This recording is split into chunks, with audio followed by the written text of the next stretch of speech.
Okay, everybody. So I'm just going to take you through kind of the nuts and bolts for this timed essay that's coming up. This will be your final. It will be 50 points. You will have 2 hours to do it, and you just have to do it sometime by June 1st. So just make sure that June 1st is the absolute last day for this class and for this 8-week session. So just make sure you do it by then. So some time things. You'll get 2 hours to do it, but I don't think you're going to need that full amount. So feel free to take it if you want it, but I don't think you're going to need it. Traditionally, students haven't needed that much time, but you will have that time if you want it. The time breakdown is I would take about 15 to 20 minutes first to read the prompt and then brainstorm. And this is just so that you have a kind of a game plan before you start writing. As you probably know, if you've ever done a timed essay, you can get panicky if you run out of ideas midway through. So this will just help you. And also you want to make sure that you understand the prompt well and that there are things that you can specifically respond to. So, just taking a little time to read and brainstorm up front is going to help you out. Then you'll have roughly 85 to 90 minutes to write. Again, I don't think you're going to need that much time, but the more you write, probably the better the grade. There isn't really like a minimum or maximum. I would just write as much as you can. But traditionally speaking, the more that you write, the better.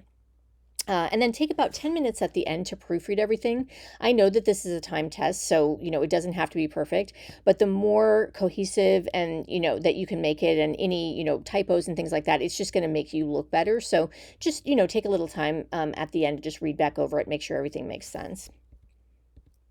Reading the prompt, read the question at the bottom. Actually, in this case, it's going to be at the top first. There will be a question that tells you what to look for as you're reading, and then read the prompt. So it's basically going to be an argumentative article.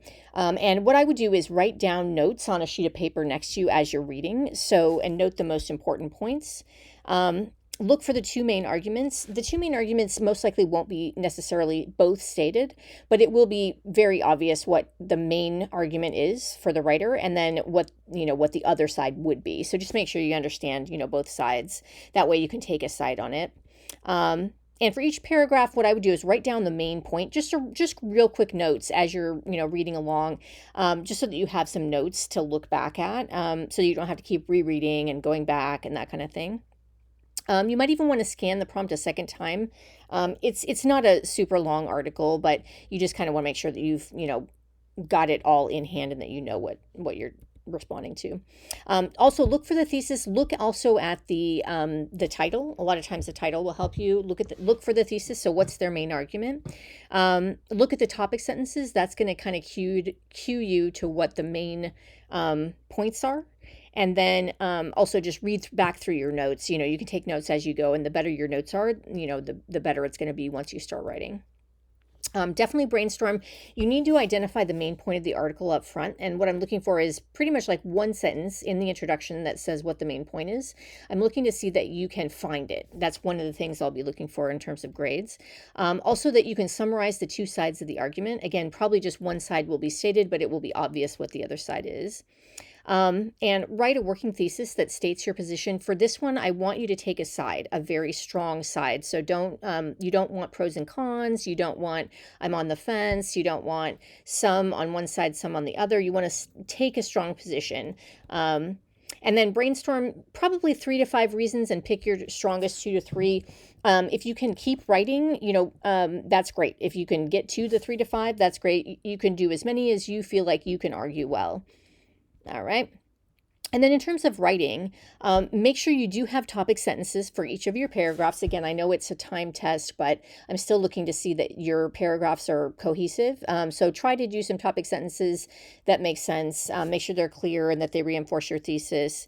In your body paragraphs, this is super, super important. Use personal examples and specifics to make your point. You don't want to just restate what the author said in the article. So you don't want to say, so-and-so says this, I agree. So-and-so says this, I agree. If you're just restating what they said, then you're pretty much just rewriting their article. So this is your opinion and your essay. You pretty much only want to be really referring to the article in your introduction, and then you want to just run with your opinion on it for the rest of your essay. And also watch the clock again. Like I said, I don't think you're going to need the full 2 hours, but just keep your eye on it. Put a timer on your phone, just so that you don't run out of time. Because one thing that you don't want is to have an incomplete essay. You do want a full conclusion and everything at the end. So just kind of think about that. And also, no sources for this one, so you don't need to look anything up. This is just your opinion. What am I looking for? A clear, concise, organized response, to see that you can identify the main points of an article and answer the question being asked, to see that you can write solid paragraphs with an appropriate topic sentence, to see that you can argue one side of a debate and use evidence to back up your claims, and to see that you can complete a cohesive essay under a time constraint. So just kind of keep that in mind as you're writing along. And that's it for now. Thanks, you guys.